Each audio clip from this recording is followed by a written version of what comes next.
review today of the Hoover Air Power Canister Vacuum. See it right here in front of me. Before we start vacuuming stuff up with this, I want to talk about a few things that I consider negative. So we haven't even turned it on yet. Right off the bat, we're going to talk a little bit about the packaging right here. Here's the piece of corrugate that sits directly on top of the vacuum. Between the top of this and the top of the box, there's about 2 to 3 inches of void space. As a result, it really did shake around quite a bit. Inside the box, there is no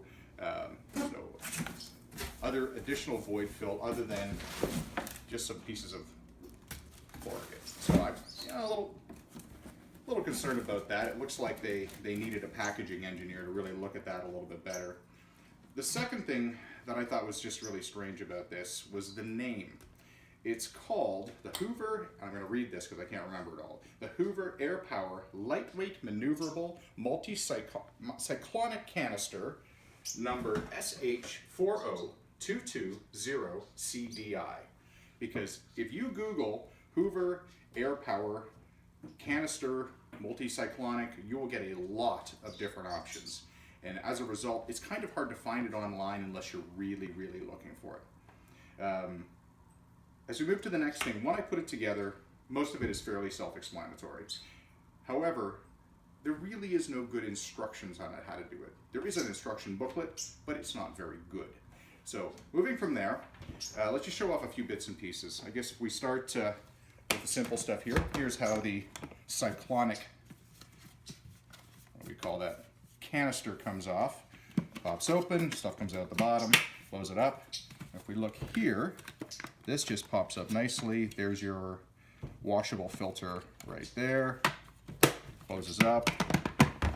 Now the thing about this is, while I've said the bad things I don't like about it, is the quality feels very, very good. So that just pops on there. Now you've got your cord here, retracts like that. Here's your on-off button here. Here's your additional filter, it's right here. That just pops in and out, like so. Now, we've got a series of little tools that come with as well too. Now, this little thing here is kind of neat. I think it fits here. It doesn't say it does in the instructions because they suck.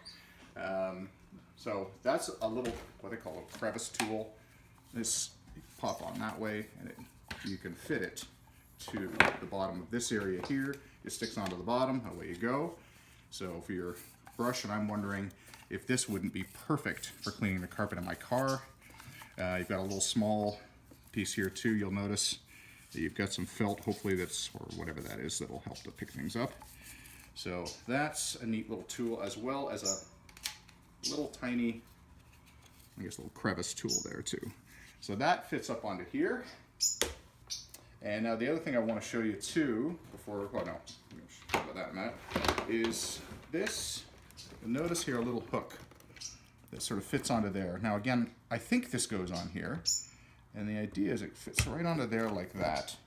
Assuming that that's what that's for, I'm a little bit concerned about that too, because it feels like something, if we were storing it this way and you knocked it at the wrong angle or something fell on it inside of a closet or something, that we're going to get some broken plastic in there fairly quickly. So got that there, and of course, one I neglected to mention, you've got your floor cleaner right here too, which looks really good actually. Really nice thick brushes there. Okay, other than that, I think that will get us off to the races, and we're going to try this out on some carpet. Thanks very much.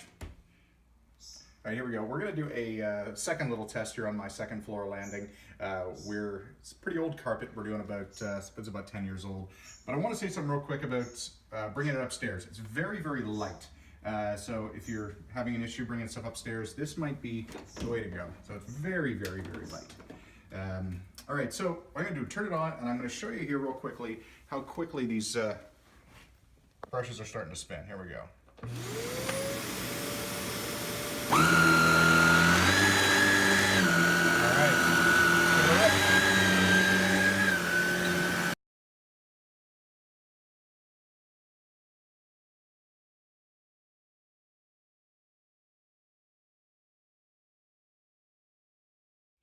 So here's what we can say about this Hoover vacuum.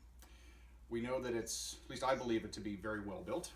I believe it to be nice and light, very easy to use, maneuverable as anything. Even the top part here, I love the fact that the brush is independently powered. Really easy to empty, very easy to clean. So it's really ticking off a lot of the nice, sort of the boxes. Obviously on the negative side, it was a little sketchy packaging. The naming convention is non-existent. I would love to tell people about this vacuum, except to say it's a Hoover and it's got some green bits on it. So that's something that I would fix if it was me. But all in all, I'd say fairly well done. Good job, Hoover. This is Car Dave.